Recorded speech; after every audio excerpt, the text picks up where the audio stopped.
প্রায় 40 লাখ।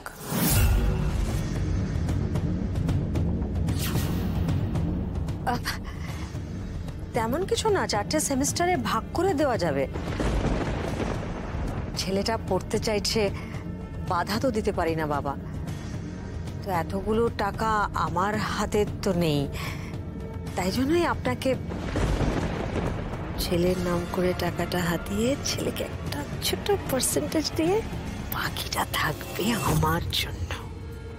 রিকুইজিশনটা নিয়ে ক্যাশটা ইস্যু করে দেবেন। 5 লাখ টাকা ক্যাশ? কি করবেন এত টাকা নিয়ে? বোমা, রিভুকে আমি যতটা দেখেছি, অফিস কাচারি বা পড়াশুনো কোনো ব্যাপারে ওর বিশেষ মনোযোগ নেই।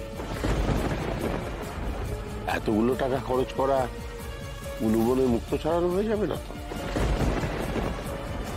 কোম্পানির সবে লাভের মুখ দেখতে শুরু করেছে, এখন অতগুলো টাকা খরচ করা কি ঠিক হবে?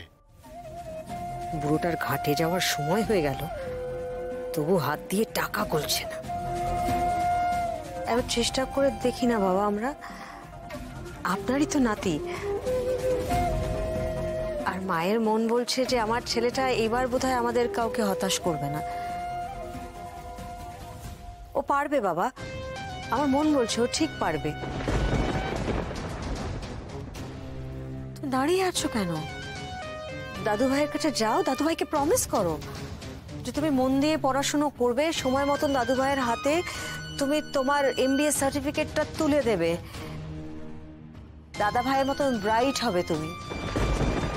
তোমার দাদু ভাই যেমন তোমার দাদা ভাইকে নিয়ে গর্ব করেন, তেমন তোমাকে নিয়েও গর্ব করতে পারবেন। যাও, কথা দাও।